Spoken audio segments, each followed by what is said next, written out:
Welcome everyone, and thank you for joining us today. Bienvenue à toutes et à tous. Merci d'être parmi nous aujourd'hui. I'm Ted Hewitt, President of the Social Sciences and Humanities Research Council, or what we call SHRC for short. I'd like to acknowledge very first off that SHRC's offices are situated on the traditional unceded territory of the Algonquin Anishinaabe people. As we are meeting in a virtual environment and from various locations, we also acknowledge from coast to coast to coast the ancestral and traditional territory of all First Nations, Inuit and Métis peoples who call this land home. Je suis très heureux d'être parmi vous aujourd'hui au nom de SSHRC pour présenter le troisième volet de notre série d'entretiens publics offerts en partenariat avec la Conversation Canada. Le CRSH est l'organisme fédéral de financement de la recherche du Canada qui appuie la recherche et la formation en recherche dans le domaine des sciences humaines. Les chercheurs et les étudiants qui l'appuient permettent de mieux comprendre la condition humaine, la pensée et le comportement humain, les cultures et le fonctionnement de la société. The work of scholars in social sciences and humanities disciplines has never been more vital to respond to society's challenges and seize new opportunities, from post-pandemic recovery to climate change and the environment to Indigenous reconciliation. We are delighted to partner with the Conversation Canada to bring the perspectives of some of Canada's best and brightest scholars to the public. This series of talks provides a unique forum where we can hear directly from academics who have important views to share that can enrich our understanding of people and of world affairs. Aujourd'hui, notre invitée spéciale est Maïka Sondarjee. Madame Sondarjee est professeure adjointe en développement international et mondialisation à l'Université d'Ottawa. Ses recherches portent sur les questions liées au genre, à la gouvernance, au développement international et à la coopération. Mise en candidature alors qu'elle effectuait sa recherche postdoctorale à l'Université de Montréal, elle a reçu le prix Talent 2021 du CRSH. Et ce prix souligne les réalisations de recherche et le potentiel professionnel exceptionnel d'une personne qui est titulaire d'une bourse de doctorat ou d'une bourse postdoctorale du CRSH. Dr. Sondarjee is a community-engaged academic who volunteers and is active with various non-governmental organizations such as the Informed Opinions Network, which seeks to amplify diverse voices to ensure that the perspectives and priorities of qualified women and gender-diverse people are more equitably reflected in Canadian society. Dr. Sondarjee is joined today by Vanita Srivastava from the Conversation Canada. Vanita is the host and producer of the podcast, Don't Call Me Resilient, produced by the Conversation and partly funded by SHRC. She is also the Conversation Canada's Senior Culture and Society Editor. So thank you again to everybody for joining the conversation. Je vous remercie encore une fois d'être des nôtres. Je cède maintenant la parole à Vanita et à Maïka. Merci. Thank you, Ted. Nice to be here. I'd like to, just before we begin, I'm going to remind everybody, let the audience know that both closed captioning and simultaneous interpretations are available for this event. For closed captioning, you click below the video screen, and for simultaneous interpretation, you select the globe languages in the top right of your screen. And also, just to, if you want to take some notes as we speak, today's conversation is going to be followed by a Q&A, and we welcome your questions towards the end of our conversation. So please jot them down so that we're not sitting here waiting for your questions. So today's, and now I'm just going to jump right into our conversation. If you got a chance to read Professor Maïka Sondarjee's article in the Conversation this week, you might have been informed that in the United States right now, there is a very large conversation going on about critical race theory, teaching critical race theory in classrooms. in K-12 classrooms, but also at the university level. And Professor Sondarjee talks about how this is not just a United States phenomenon, this is the global thing that's been happening in Hungary. She mentions that master's degrees that look at gender studies have been banned. She also explains that, well, what we're going to ask her actually in just a moment is this actually true? Is this something that is a true phenomenon, or is this something that's been exploded? So I'd like to welcome you all here, some of you from the education field yourselves, helping to train the next generation of leaders, or perhaps you're a student on the receiving end of a curriculum. Whatever the reason you've arrived here today, you're in the right place to explore these questions in depth. Professor Sondarjee has not only has lived experience as a graduate student, but also now as a professor in international affairs and global development. And she's been collecting data on syllabi for at least the last 5 to 7 years, 5 years for sure in her study. And she says that the syllabi provide a window into an institutional values. So almost 2 years ago, we experienced what many have called a racial reckoning, not just in the United States, but across the continent. People took to the streets to protest.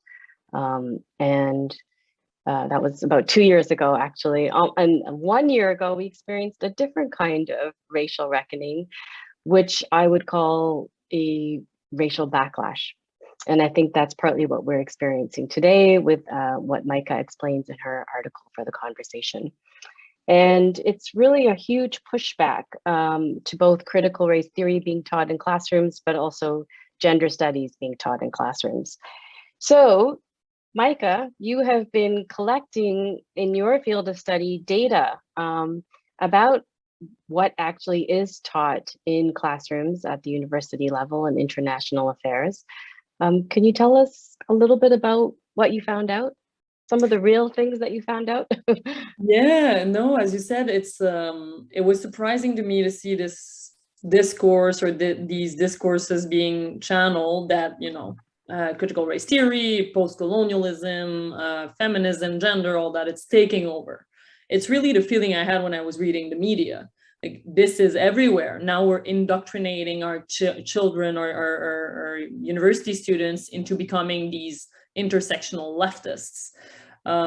It was clashing with my own experience as a graduate student, because when I was studying political science or sociology, or specifically international relations, what I saw is that it was really not, let's say, mainstream gender, feminism, race theories were not mainstream. It was usually, what I saw is that it's usually compartmentalized in 1 week.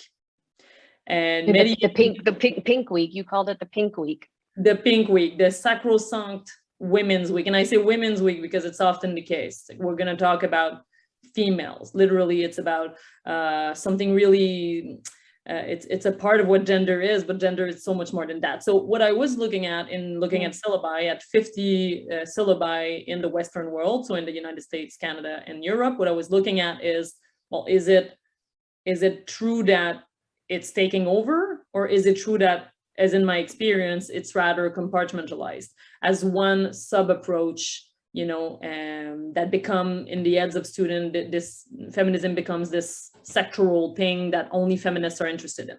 So what I found is actually worse than that. So what I found is more dire. It's that 27 out of 50 syllabi simply do not talk about gender at all.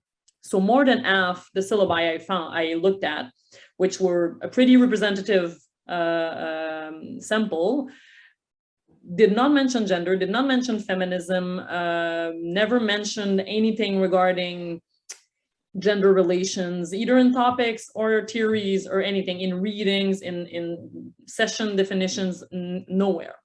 On those who did talk about gender or feminism, they did so in the feminism week, the 1 week about, as if feminism was a school of thought, one unified school of thought or one paradigm, as we say in international relations. So this again is detrimental to how we understand the world, because what feminists are trying to do is to deconstruct how we think about the world in a masculine way. But the way we teach it gives an impression that it's a school. You either are interested in the economy or security or international organizations, or you are interested in gender. But all those things are gender. There are gender aspects in all those topics, and there's obviously post-colonial and racial aspects of those issues as well. So can you explain that a little bit? Because you said something about this being it's not a paradigm, but it's a practice. And can you explain a little bit what you mean by that? That this is not something that I guess it's not a comprehensive paradigm. What does that mean? Yeah, so in international relations, we teach the world with what we call those theoretical lenses. We tell our students you can either adopt these sets of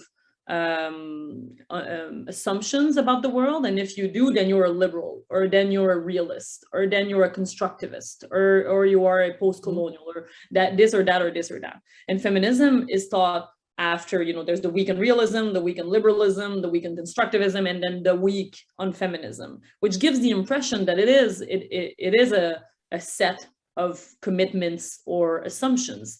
But what I can see in feminist theories or feminist approaches with my feminist colleagues is that we disagree on a lot of things. We don't actually have a set of commitments, because some of us are looking at material relations of exploitation under capitalism. Others are looking at racist relations between humans or social constructions of gender. There's huge differences between Judith Butler, who is a postmodern, post-structuralist feminist, and Silvia Federici, who's a Marxist materialist author. And there's feminisms that are more critical or less critical. You can look at gender in order to understand the world better, or you can look at gender in terms of its imbrication with colonialism and capitalism and all that, and push the agenda further politically. So it's really a diverse and heterogeneous family. So what I suggest is that rather than teaching it in 1 week, we should have readings or topics or podcasts or other types of research being presented here and there throughout the year, which would actually participate in deconstructing the masculine gaze we have in the world. It integrates it a little bit more. Exactly. But you talk about international affairs. I think actually you use the expression, and I'm not sure if it's yours or if you're quoting somebody, but you talk about it as a white boys club.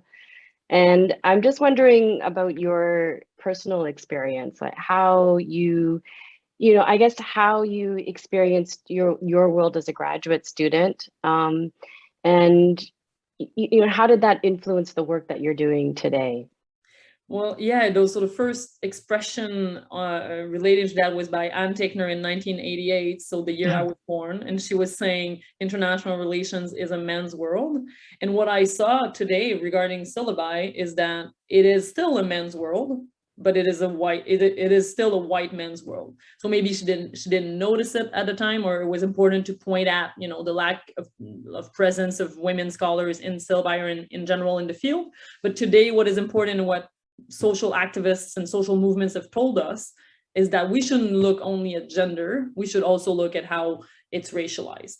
And so what I saw is that there's a clear lack of scholars of color, scholars from the global south in a field where it's about international relations. So in my experience, I had a lot of luck having a supervisor who is a white man, but who was, I don't know why, but he really considered me as an epistemic being. We had discussions, and I gotta tell you, it's the first time in my life when we started talking, the beginning of my PhD in 2014, where I felt like I had something to say. I felt like I was an intelligent, being, that I had ideas, that I could develop theoretical ideas. And it's amazing when you have a supervisor like that, isn't it? It's so nice. Exactly. Not all my colleagues had that chance, and he was able to lift me up but I could see colleagues and I can see my friends who are Black women in academia who just don't have this kind of recognition. And also, so I'm mixed race. So my father's from Madagascar, Indian origins, and my mother is white from Canada, but I benefit from white privilege because most of you probably saw me as a white woman. If you didn't see my name, you know, I could pass as white. I had the chance of being born here compared to most of my cousins in Madagascar. I had the chance to go in schools in Canada. So I had luck, but I can see it even in hiring, in what kind of tasks we're asked to do. It's still, I mean. But did you feel this when you, as a student, did you feel this as a, I mean, you're bringing all of your experiences, though you say as you say, you have the privilege of education, of where you were born, language, all of those things, great supervisor. But the experience that you had in school as a graduate student, as a woman, as a racialized woman, did that sort of push you to question things, that maybe the way things were presented to you? Definitely. So that's something still. So despite this introduction about me having luck in my graduate journey, I must say that I had a hard time seeing myself or seeing people like me being presented as, you know, the scholars we needed to interact with. So what kind of impression does it give to a Black woman, or to a racialized man, or to someone that does not see their peers or people looking like them being assigned in class? When I started teaching courses on international development, I looked at other syllabi, and I could see that most people assigned were white and Western in a field where it's about international inequalities, North-South relations. So when I looked at syllabi, and that's what I'm trying to say in my article, is that it's about people who are represented. So in international relations, there's still 80% of people we assign are men. And I would tend to say white men, but I don't have this data. But that's not what I'm looking at. So that's important, but it's not just about representation. It's not just about having non-white faces or women's faces on women's name on the syllabi. It's about what they look at. So a man can be a feminist and write feminist research that we can assign. Someone can work with people from the Global South doing post-colonial research. The important thing is that we deconstruct the syllabi. But the thing is, most people working on those issues are people with positionalities. And so the idea is to bring those perspectives to the table, so we deconstruct how we teach international relations. So most of our assumptions are from the Western world: individualism, rationality, the independence of the researcher towards its research. So it's really, we would see the world much differently if we had these perspectives in, and we would then train our students to be leaders in those organizations, in international organizations, much differently. I think that's such an important point that you're talking about there, is how we train, you know, how we train the next generation of leaders. Like, I actually did my master's degree in international relations in New York. And I can tell you that most of us who enter the program, we enter because we want to do something. We want to make a change in the world. We want to participate in some kind of way. We don't enter just because we want, you know, we have something that we want to say and do. And so, you know, the importance of this is it's so important in terms of where people are heading. Do you think things are changing? I mean, do you think things are changing in this way? I do. I'm fundamentally an optimist, and I think things are changing, but I really was thinking that things were changing much faster than what I saw in my research. So that's really what struck me, is like, we keep talking about it, and we see in the media, people keep talking about it. A lot of people are complaining about it. The fact that feminism is taking over, the fact that we have all these debates about the N-word, about this or about that. And it's true, we do have those. It's not that people now have a voice, it's that people now are listened to. You know, when we say bring people at the table, or you know, those kinds of expressions, I think social activists and students have always told us that we were partial in our teaching, and that we didn't represent the whole population of Canada. Now we're starting to listen. So you said 2 Mhm. years ago we had this recognition. A lot of people had this recognition. You and I had it way before 2 years ago. But now, you know, the majority of the people, the mainstream is listening. So that's an evolution. But then the teaching, how we teach and our syllabi are evolving way slower than our political opinions or our recognition of systemic racism and sexism and all that in academia. So there's hope, but what I'm trying to push is it's not fast enough, and we shouldn't wait until everyone decides to change their syllabi. We need to do it collectively. What do you can we talk more about why it's so important? Why is it so important that, you know, future leaders get this kind of integration throughout their whole year, not just in the, as you said, add Women in Stir week or Pink week? Why is it so important to do this? It's true. It's a good question, because it seems obvious to me that, you know, the world is gendered, the world is racialized, the world is colonial in many ways. So I think it's important for students to understand this. If I teach you about the Second World War, and I tell you about the Axis and Allies, and I tell you about the evolution of armaments, and I tell you about German imperialism in Europe, or the military support of the United States and Canada, and all these geopolitical aspects, it's one story about the World War. And then you're gonna go work at the Ministry of Defense and have this understanding that this is what, you know, security is about. If I tell you a more complex, less masculine, less Western story, I could add that, you know, the war changed the face of Western societies because women replaced men, well, white women replaced men combatants on the job market, because Black women and racialized women were already working, but white women were at home, then went on the job market, and when the men came back, they didn't want to go back to their home. And so I could mention proxy wars. I could mention how global South men and women were fighting alongside Europeans.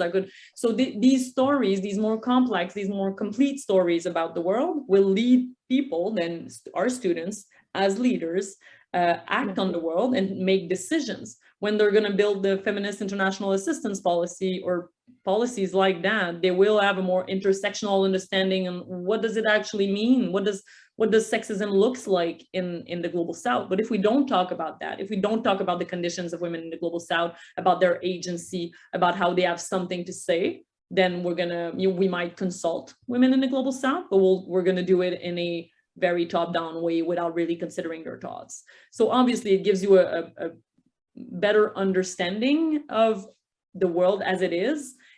And really, I'm not even talking about social justice here. I could go on the line of saying, you know, we need to fight patriarchy and capitalism and colonialism. Like, this is fights we need to do. But on a more really basic level, we need to understand the world as it is in order to change it. So if we don't even understand the fact that the world is gendered, that you know, our theories are gendered and Western, then how can we see the world differently? So global South theories, for example, are much more about relationality.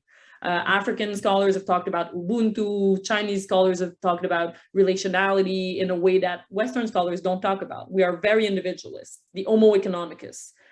But so if we would teach those theories to our students, we might then train citizens of tomorrow who are less individualistic and have policies and projects that are more about communities and more relational, more in line with other types of thinking. So I mean, we used to hear these terrible stories about people walking into wherever, I don't know, I'm sorry, but like walking into a village and sort of imposing their idea of what should happen there. You know, they're going to build some kind of program without actually consulting the women who do all of the work there, for example. Construct a well, but in a place in the village where women don't want to go, or it's unsafe for them to go and stuff like that. And so my PhD research was about the World Bank. It was all about that. And when the arrival of social scientists arrived in the 90s, then they started to do programs differently. So I mean, then Ted is going to like me to talk about how social science can change the world. But I mean, it's important to understand these aspects of the world in order to change our policies in economy, in security, in development, in all those fields. And so more and more I think gender expertise is respected, but what kind of gender expertise? Again, there's these scholars, Mehdi Kang, who wrote an article about the International Feminist Journal of Politics, which it's the feminist journal on international relations. And they saw that only 3% of articles published in that journal were from women in the Global South. And it's an international journal, but only Western women are published. So then again, even in feminism, it gives a very white and Western view of the world. And it's the same in syllabi. I looked at what feminists are listed as readings, and it's only Western feminists. And so it's not that we teach only about, or we assign only texts from our country, because Canadian instructors will assign German scholars, will assign American research, will assign French research, but they won't assign Senegalese, Peruvian, or Chinese research. So we have to understand this epistemic violence, these epistemic inequalities to change it. So how you talk about changing it, but how, so can we talk a moment about how, because I think that's one of your missions in writing the article and exploring the data, is putting the facts in front of people. So now you can't dispute it. It's very clear what you're saying. It's actually 80% male, probably a majority of that white male. So in your recent paper, you talk about this idea of putting this into practice in a course, but how does one begin to do that? It's hard because we often have more difficulty to find research that align with what we want to teach, and we have been trained to think about the field in a certain way. So it's important to talk about realism. It's important to talk about liberalism. It's important to talk about the United Nations. It's important to talk about the European Union. Well, if you have a week in the European Union, why wouldn't you do the EU and the African Union? If you talk about foreign policy, why do you talk about only the United States and Russia and maybe China? You could add South Africa, you could add Brazil. If you talk about norms, why don't you talk about norms in the African context or in the South Asian context? And so the idea is to look at the syllabi with this in mind, maybe pass it through. There's a software online, I don't remember the name, to count the number of men and women in your syllabi, but that's not what I'm doing. What I'm doing is much more or much different than just who is assigned, what kind of gender and race are assigned in the syllabi. It's about what topics are taught. And it's not the identity of the person. Not just that, exactly. It's part of the philosophy that they're bringing to them. Exactly. Because this data exists. Honestly, I didn't do it because it's important, but it's been done over and over and over again. What I wanted to look at is like, okay, maybe you don't assign women, but do you talk about feminism? Do you talk about gender? Because not all women do research on feminism, and some men can do research on masculinity or gendered aspect of the world. And so the idea is to bring other topics in terms of history. As I said, if you mentioned the Cold War in your syllabus, why don't you talk about decolonization? And about deconstructing feminism? It's about when you have a week in security, why don't you assign Ann Tickner on a feminist definition of security? On a week on norms, why don't you assign Charlie Carpenter on norms? On the week on violence, why don't you assign Tuo Kanen, who wrote a seminal article on globalization as a racialized and sexualized violence? So even in bringing in indigenous scholars again, so indigenous being indigenous communities in Western countries like Canada, but also indigenous from countries who have been colonized. So international relations, it's important to do both. Bring indigenous scholars and scholars from the Global South, and women from all those regions. Because if you assign only that one Ann Tickner or Cynthia Enlow article, that's good, but it's not enough. And it's once you start looking for it, you're gonna find research, and maybe not peer-reviewed articles, but that's another debate. We should maybe change how we define good research in academia and maybe assign other types of voices and other types of knowledge. And so deconstruct the fact that we only see white men especially, but white people in general or Western people as producers of knowledge. So maybe a podcast, maybe a blog article, to complement other types of research. Actually, that was my next question, was really about that, because when you speak about this idea of the community of practice, then things must be changing all the time, and they're changing so quickly. So how do you start to include voices that are not I don't know the name of the journal that you mentioned, but the name of that journal that only has 3% women. Or so how do you start changing this idea of, it takes a long time to get a peer-reviewed article, I think. So, you know, how do you start to include voices that are, well, on the ground, or I guess grassroots global South women into a program? Well, as I said, it's hard. I was teaching a class this winter and I decided to do a conference series.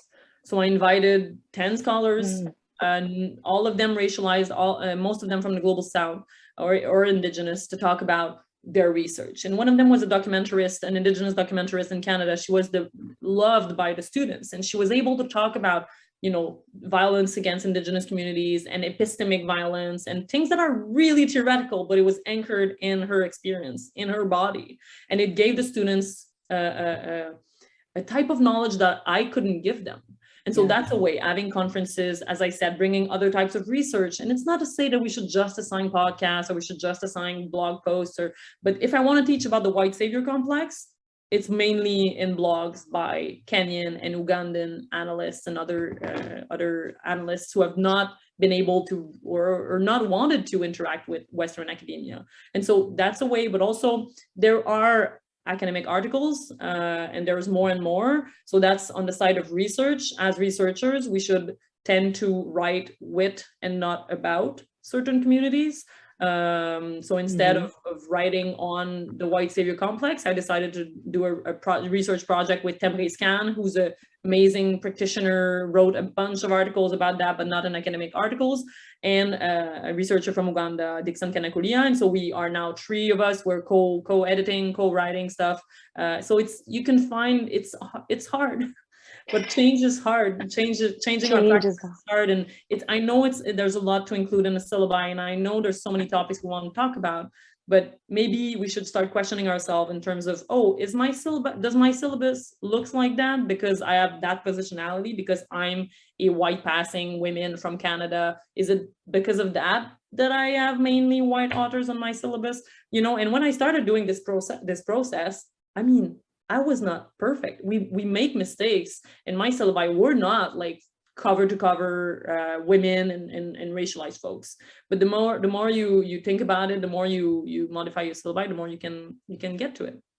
Well, I guess what you're saying is that you need an integration of both. You can't, I mean, you must learn about the history of, or you must learn about the EU, the United Nations, etc. But you also must learn about the things that have been left out. Exactly. I really don't want to seem as if we should just teach critical approaches or feminism or those kinds of approaches. I think we need, and most African philosophers I read are saying we do need to interact with Western scholarship and Western philosophies. The idea is to respect all kinds of scholarships and all kinds of ontologies and all kinds of philosophies at the same level.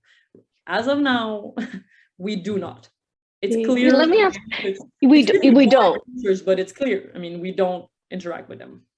So you did say that it's hard. So I want to ask you about that, because it is hard, and you are up against large institutions and systemic historical problems. So how does one, you know, this is kind of a labor question, I guess, in terms of your, you know, you've got so many hours in a week. How does one begin to start doing this and start, you know, I don't know, advocating within their department or within their program? I need some, you know, assistance, help, money. I don't know. I'm just wondering. I know, no, it's hard. And I mean, it does take time. It does take money. At the same time, I mean, every year, I'm a new professor. So every year I need to build a new syllabus for some class. And older professors are also every couple of years, you know, updating their syllabus. We need to teach. We do teach. I mean, we're paid to teach. We're paid to have syllabus. So once you start realizing it, then you just can't be blind about it. You're going to see it. If you start, and you know, it's changing a couple of readings here and there. It's changing a couple of sessions here and there. It's hard, but in terms of time, it's not that much. It's going to require that you read a bit. but I teach about all kinds of stuff I don't know anything about. Don't tell my students. But I mean, there's a lot of topics I'm asked to teach, I'm not an expert in. And so that's why also what I say is that, yes, you should invite guest speakers to talk about some issues, but the idea is not to compartmentalize some topics to researchers outside that would give the idea that only women and racialized folks are interested in those topics. So when I was an undergrad, I started giving, I suggested to the instructor that I could give the 1 week on feminism and gender approaches in IR. So what did it give students? What did students think? Well, it's not important enough. It's just the sectoral interest of one guest speaker who's a mixed race woman. And she's interested in those topics because she has this positionality. So I think I know that a lot of professors, a lot of instructors are wary of teaching about those issues because of the context and all that. I understand, but we teach about a lot of things we are not expert in. And so it's about being humble. It's about telling your students, I'm not an expert in that. I might make mistake.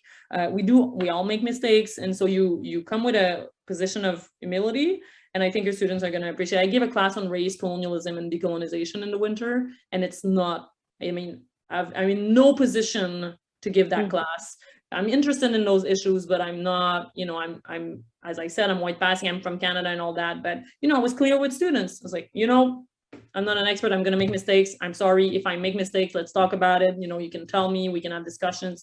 And it went really well. Most professors I know who are teaching those issues, even if they're white, even if whatever, they're doing it in a very sensitive way, and there's no problems. For the few problems we can see, most professors I know are teaching those issues and really well, and students really appreciate. That's what I was going to ask, how the students react. I'm sure some students really do appreciate it. I'm sure also 99.999% of students they appreciate it. It doesn't challenge a bunch of students who are like, wait a second, this is not what I signed up for. Does that happen? It's not, I'm not saying about being an activist in class and pushing a political party or pushing a political opinion, because talking about race and gender is not, I must be very careful. It is politic. It is about politics, but teaching about the world as gendered and racialized, it's about seeing the world as it is. We are right now teaching in a very biased way. We are teaching a masculine and white Western version of the world, and white and Western theories. So we need to understand that theories are in themselves from somewhere and for someone. And so if I talk about North-South inequalities and I say, well, before colonization, North-South inequalities, economic inequalities and social inequalities between global North and global South did not exist. I'm stating a fact. I'm saying, before colonization, before slavery, systemic racism did not exist. There was slavery, there was xenophobia, there were wars between countries, but systemic slavery against Black people from Africa, this is from colonization, and this is why today Black people are killed much more by the police. This is why today, Indigenous women are kidnapped and killed much more often than white women. This is why we give more attention when a white woman is kidnapped and killed than when it's an Indigenous woman. So this is, it's sociological, but these are facts. So it's really, honestly, for today, for this research, it's really about the basic of teaching the world as it is and seeing those issues and talking about them in a very, I won't say neutral, but it's neutral. It's seeing the world. It's not even about changing it. Another conversation would be if professors should aim towards social justice, but that's another topic. For now, let's just talk about, presenting the world as it is, with all its inequalities, with all its gendered and racialized aspect. That's putting the information in front of the student and allowing the student to then do what they will with the information that you're providing. Full picture, not just a biased, one-sided. Yes, Simananda Zondi, a scholar in IR, said that international relations presents itself as being international, but it's actually very partial. It's a Eurocentric perspective of international relations. So what about now we start to teach it in a more international way, and then we see what happens? That kind of reminds me of the idea of people calling science neutral, this idea that science is neutral. You're saying, well, international affairs is actually, it's not international, it's Western. It's Yeah, no, exactly. And I'm not pointing the finger here. I'm not saying people are bad people. I have good friends. I have one of my, I won't give too much information, but she's a racialized woman. She's a racialized professor, and she's really critical. And we have a lot of good talks about that. And at one point she asked me to revise her syllabus. And it was really mainstream and Western and white. But sometimes you don't realize it. You just start teaching and it's, you know, it goes, we're very busy. Yeah, of course. And revise your syllabus. And then I gave her tips about it. And what I did in my department is I asked my director, I said, well, you know, for my service points or tasks this year or next year, what about we form a tag team and we can revise syllabi?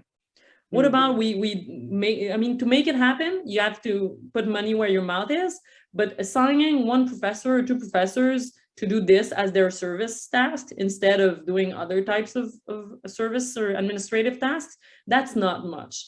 And it could help a lot for, especially for professors who did not do the research I did, who did not have the readings I did. I'm not asking everyone to be an expert in global South theories, but I'm not an expert in international security and I need to teach about it. So if we say, well, you need to teach about systemic racism in your class about gender, then you're going to have to do it. I mean, what you're suggesting right there is one of the great solutions. I think that was my question about, you know, well, how do you begin to start doing this? Because it's a lot of work, it takes labor, and then there's the real practicalities of your service, your teaching, your, you know, all the work that you're. I understand that for sure. So how you're going to actually start to do it. And I love the idea of using this as a service, because sometimes the work falls on the shoulders of one or two people on the team. I mean, I've been We're often racialized women. I'm just going to say they often are. So and people are well-intentioned, because in my department, we're really trying to push the agenda on being less, you know, participating less in systemic racism and how we teach about international development. So I've been, you know, integrated in tag teams and stuff and asked to give advice, and I'm happy to do it. And then now I'm in a search committee to hire a decolonial feminist international. Like I've done a bit more of my fair share of work, and they appreciate that's a very nice way of saying it. I've done a bit more than my fair share. Yes, exactly. But it's fine. Like I accept that I'm new and all that, but then all my racialized friends who are professors are being asked to do more work, and it's not fair. But if you want to do it, if you want to attribute that task to someone, maybe, as I said, like give points or I don't know, you gotta give en français on dit un dégrèvement, like a course release, so that people can actually do that. It's a lot of work, but you don't have necessarily to hire like a consultant for a year paid. You can do it if you have the money. That'd be great. We're probably as well, but the minimum is to help each other out. But there are other ways. I guess what you're saying is partly to make visible the labor that does happen, and to sort of start to, you know, make a point system or something that's so that it's very clear. You can just Google African perspective on insert whatever you want to talk about. Or you know, if we're in international relations, for example, the Peace of Westphalia is something we talk a lot about. It's an event, all that, but there's been research done on how it's a racialized concept, and there has been feminist understandings of the Peace of Westphalia, or, you know, the social contract, social contract. There's been the racialized social contract by Mills, and there's been the gendered social contract by Bateman. So what if you teach the social contract? You might add those topics. It's about Googling it, really. I like the Google. I like the idea of just, you know, doing your own research. Sometimes you want to tell somebody it's actually available out there right now. It actually is. It is. We are getting close to that time, believe it or not. I know I want to say thank you so much for this conversation so far. And I'm also going to invite questions from the audience now. I'm sure you have many questions for Professor Sondarjee, and I'm here to receive them on the chat if any of you want to send some things our way. And as we're waiting for the questions to come in, Maïka, I'm wondering, we did talk a little bit about your experience in grad school, but I wanted to ask you about your experience as a professor in international relations, and you know, how you feel about that. I know that you have a supportive community of scholars around you. I'm just wondering a little bit about how you navigate it. Wow, that's You we have another hour. It's been 2 years I've been hired. It's been a year that I started, and as I said, really, and I don't want to say it's just about luck, but being where I am today is definitely because of conjuncture and luck, and the fact that in my department in my school they had the intention of hiring people who look differently, who talk about stuff differently, who do different things also. Like I publish a lot in the media, you know, and it's been respected a lot, or I publish in you know, social journals that are not necessarily peer-reviewed, and it was accepted. I also publish peer-reviewed articles, but I mean, it's really about deconstructing the way they see expertise. And so I had the luck to be there, but it's still, now I can see my students and I feel bad. And that's why I'm doing that research, is that I see the amount of epistemic violence that goes on to them. And when we talk about, you know, academic freedom, we really, what we're really talking about is my freedom to say whatever I want about stuff. But when I see my students and you know, racialized students who are going to work in the European Union, or an African student who would like to work on the African Union, or would like to work on foreign policy of Madagascar and can't, because he's in a place where, you know, he wants to succeed in that field. And if you write a thesis on Madagascar, you're probably going to have way less chance to be hired as a professor, or way less chance to be published in high-ranking journals. And so I also looked, while looking at syllabi, I also looked at journals, and I saw what kinds of case studies are published. And if you do a case study on Africa, on sub-Saharan Africa, you have, like, I don't remember the percentage, but way less chances to be published. So for my students, I'm trying to do this work and talk about it, because, you know, it's not about culpability. It's not about feeling bad. It's about, you know, going to action. You might have never noticed that. You might not feel bad, and it's fine. But we need to do that work together, and not just ask for people of color to do it for us, or women to do it for us. I think that makes sense. You're talking about a responsibility as an educator to your students. Yeah. There's a question actually here about allies and obstacles, and it says, many thanks for your insightful comments and research on these topics. I am interested in your thoughts on navigating the fine line between working with those who can and want to learn about these topics and help to change the system, and on the other hand, maneuvering around and past those who are unwilling to learn or change, or who may even resist this change. So how do you distinguish between allies and obstacles? In students, in the student body? I think this person is talking about working with those who want to. I think they're talking, perhaps they're talking about colleagues. Colleagues. It seems like it, yes. I mean, it's hard. I'm really, I adopt a type of, let's say, activism that is much more aligned with some African type of activism that are on gratitude and the Kasala philosophy, where, you know, we need to have conversations, we need to talk about stuff, and I'm never going to call out anyone. I'm never gonna, you know, point a finger on someone who's used a term that they shouldn't use, but I'm gonna tell them. But you can do that in a horizontal way, from a position of humility, from a position of, you know, we all make mistakes. Let me talk to you about the fact that we don't use the word, I don't know, in French, amérindien. We use the word autochtone. So it's really, it's hard. But then again, maybe these colleagues have not talked to me yet, or I've not interacted in person with a lot of my colleagues.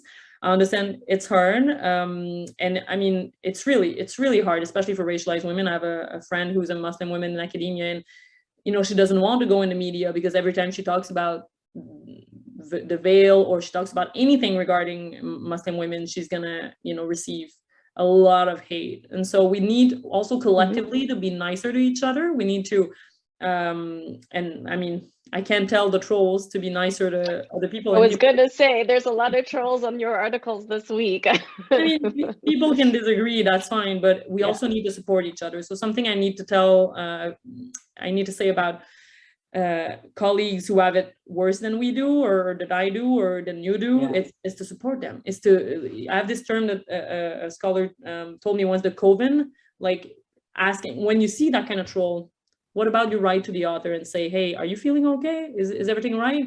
I wrote an article once in Le Devoir and the comments were way worse. And, you know, I had these friends and it was all Black women who wrote to me like, are you feeling okay? Just to know, like, we're behind you. Oh, I thought you meant ask the troll if they're feeling okay. You mean go ask the author at all. Yes, I know there's comments, and I really don't interact, because every time you talk about systemic racism, or you talk about feminism, or you talk about indigenous issues, it's for sure there's going to be that kind of people commenting. No, I'm talking about, so what we can do. So we can't convince everyone. What we can do is support each other, support your racialized colleagues, support your female colleagues, the women academics who might have it a bit worse than you, who might receive course evaluations that are a bit harsher than what you receive, and support them in, you know, getting tenure, support them in getting grants, and you know, so as women we should support each other. But I'm also talking to men here who, you know, you can support women and racialized folks in your department. And when there's a hiring process next time, maybe you see if you have biases, maybe you try to deconstruct those biases, and when you hire someone. So it's really, I have no tricks really to talk about or convince people who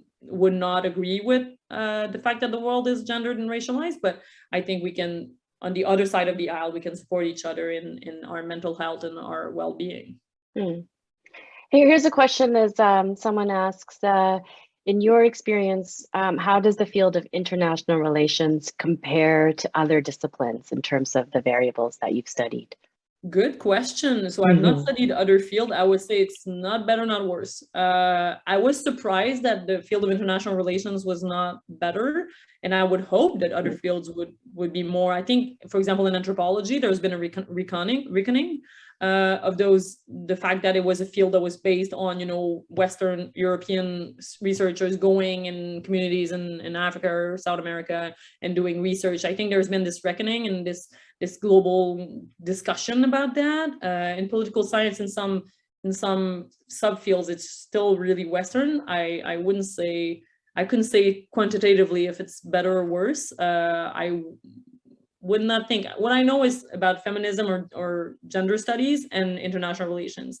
And sadly, in international relations, we do not include a lot of feminist topics or issues. And in feminism, we often do not talk about the colonial aspects of thing, or the indigenous aspects of thing, or indigenous approaches or theories, or international aspects of things. You know, when we talk about reproductive work in feminist or gender classes, we might not talk about internationalization of reproductive work. So yes, women do the main part of the work at home, but now we are hiring and immigrant women. We are making women immigrate from the Philippines or Guatemala to come to Canada to do this work.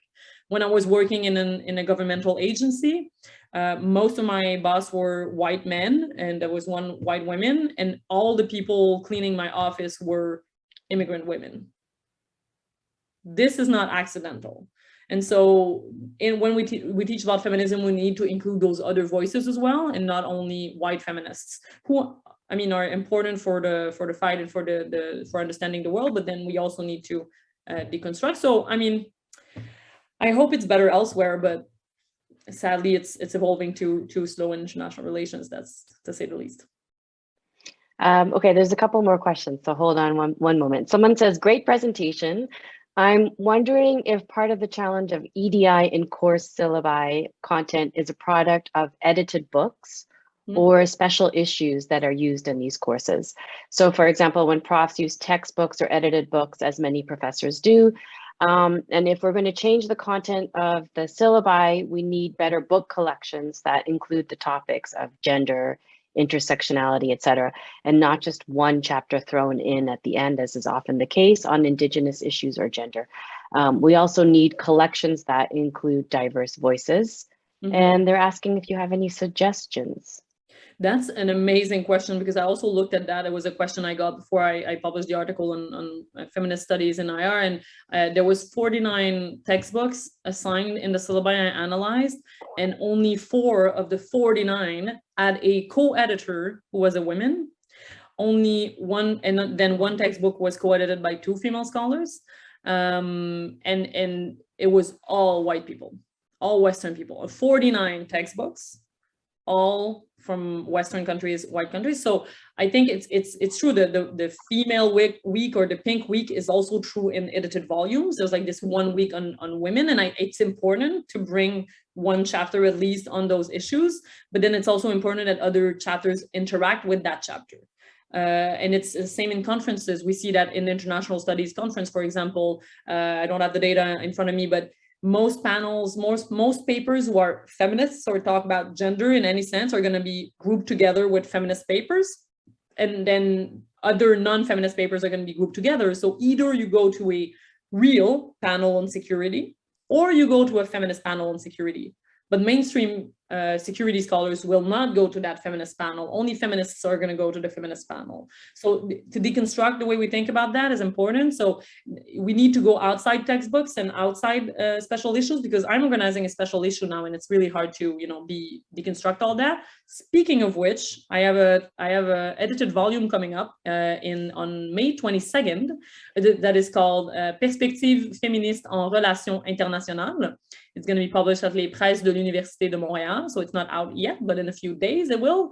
And it's still Western, because I come from a Western country, and there's half the people on the textbook are Western contributors, but then I try to include racialized global South scholars, and it's harder to convince them, and it's harder to know them because of where we come from. But you can do it, and you can assign my book if you're teaching in French. Excellent. Okay, we're in the last few minutes or 2 minutes, so I'm going to ask this last question, which I think is super interesting. Thank you for this important conversation. I'm interested if you have any ideas for how funding agencies such as SSHRC can continue to support the importance of gender and race studies in the Canadian research community. Well, this is very important, because it's hard. I know I'm in a community this week, and I'm going to go back to that meeting right after this. Not everyone have the same sensibility, or we're not sensitive equally to those issues. So having special calls, such as recently there was a call on race, inclusion, and diversity for SSHRC, and there was big grants attributed to only research on race or inclusion or gender. But also I think at the doctoral level and the master's level, that could be a criteria.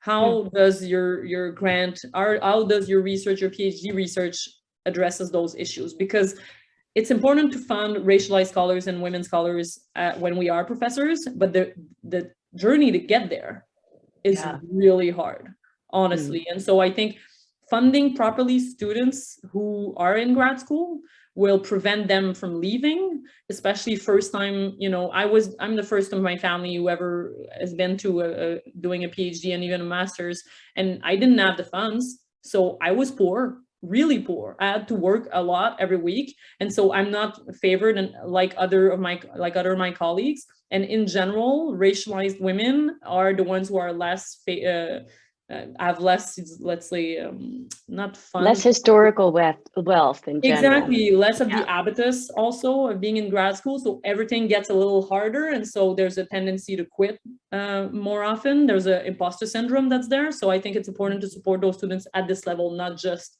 when you are professors and you get to that level of privilege. Thank you so much. Thank you for this conversation, Professor Sondarjee. I enjoyed it very much. And thank you very much to SSHRC for having us here. It was wonderful. It's Conversation Canada and SSHRC, we're our hosts today. Thank you very much, everybody, for being here.